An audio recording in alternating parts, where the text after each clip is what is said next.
Assembly ఎన్నికల్లో భాగంగా వనపర్తి నియోజకవర్గం బీజేపీ టికెట్ విషయంలో అధిష్టాన పెద్దలు పునరాలోచించాలని కృష్ణ అన్నారు. శుక్రవారం కృష్ణ నివాసంలో జరిగిన విలేకరుల సమావేశంలో మాట్లాడుతూ బీజేపీ ఎంఎల్ విషయంలోని అన్యాయం జరిగిందని తెలిపారు. ఒక్కరోజు జెండా పట్టని నాయకునికి టికెట్ ఇవ్వటం ఏంటని ప్రశ్నించారు. వనపర్తి నియోజకవర్గంలో కూడా గతంలో కూడా ఇలాంటి పరిస్థితి నెలకొందని ఆయన తెలిపారు.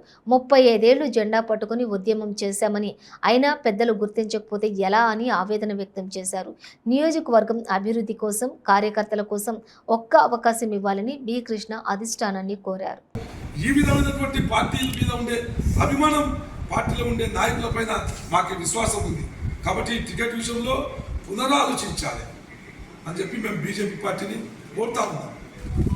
ఒకవేళ అవకాశం ఇస్తే పార్టీ ఈ వనపర్తి నియోజకవర్గంలో ఏదైతే మంచి ఫలితాలు సాధించి ఎంత రాకపోతుందంటే ఇది బీజేపీ క్యాండిడేట్ గెలిచినా ఆశ్చర్యపోవాల్సిన అవసరం లేదు. పోటీ అంత దాకా తీసుకుపోయే అవకాశం ఉంది. ప్రజలు 30 ఏళ్ళ నుంచి రగులుతా ఉన్నారు. 30 సంవత్సరాల నుంచి మాకు అవకాశం రాలేదు.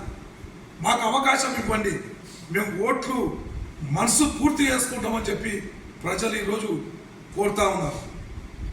ఈరోజు డబ్బులే రాజకీయం కాదు, డబ్బులే పరమావధి కాదు.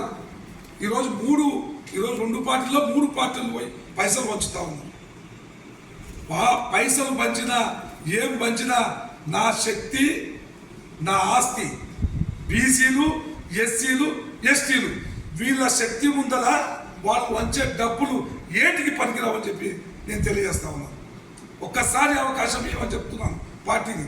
ఈ వనపర్తి నియోజకవర్గంలో పార్టీ శక్తి ఏందో మనం చూపిస్తాం. పార్టీ ప్రజల లోపల ఉండే ఆదరణ ఏందో చూపిస్తాం. తప్పుడు అభ్యర్థులను ప్రకటించుకుంటా తప్పుడు నిర్ణయాలు తీసుకోవడం వల్ల పార్టీ అవమానం కూడా అవుతా ఉన్నారు. పార్టీని హేళన చేస్తూ ఉన్నారు ప్రజలు. ఇతర పార్టీ కార్యకర్తలు పార్టీకి వచ్చిన ఓట్లను చూసి అవమానిస్తూ ఉన్నారు, ఇన్సల్ట్ చేస్తూ ఉన్నారు. ఎక్కడమైనా 3000 పార్టీ గాళ్ళు అంటున్నారు. బాగా అనిపిస్తూ ఉన్నది. అవకాశం ఉండి నాయకత్వంలో ఉండే లీడర్లు ఉన్నప్పుడు కూడా ఈ 3000 ఓట్లు వస్తూ ఉన్నాయి. ఈ అవమానం భరించలేకపోతున్నాం. కాబట్టి పార్టీ పునరాలోచించుకోవాలి. ఎందుకంటే నేను అశ్వత్థామరెడ్డి అన్న 12 ఏళ్ళు నేను ఆర్టీసీలో యూనియన్ ప్రెసిడెంట్గా ఉన్నాను. ఆర్టీసీలో ఉమ్మడి జిల్లాలో పెద్ద డిపో కార్యకర్తలు డబ్బులు సేకరించడం అనేది ఎవరికి తెలియాలి. ప్రధానమంత్రి మొన్న వారం 10 రోజుల కింద జరిగిన మోడీ సభ కూడా ₹1,00,000 ఇచ్చిన. 98లో టౌన్ ప్రెసిడెంట్ అయినప్పటి నుంచి నేటి వరకు ప్రతి పార్టీ కార్యక్రమంలో ఆర్థికంగా నా షేర్ ఉంది.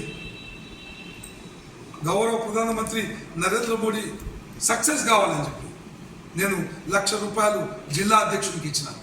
అన్న మనం పెద్ద ఎత్తున పోవాలి, నా పార్టీ చందా ఇది, పార్టీ కోసానికి మోడీ సభ సక్సెస్ కావాలని ₹1,00,000 ఇచ్చిన. మధ్యతరగతుల కుటుంబంలో పుట్టి కూడా పార్టీకి చేతనైన పార్టీకి కట్టుబడే పనిచేస్తూ ఉన్నాం. మేము మొన్న ఎమ్మెల్యే ఎన్నికల్లో పార్టీ తప్పుడు నిర్ణయాల వల్ల ఆ 3000 ఓట్లు రావడం వల్ల ఆ ప్రభావం మున్సిపాలిటీ పైన పడ్డది. ఆ ప్రభావం ఎంబడి జరిగిన మున్సిపల్ ఎన్నికల పైన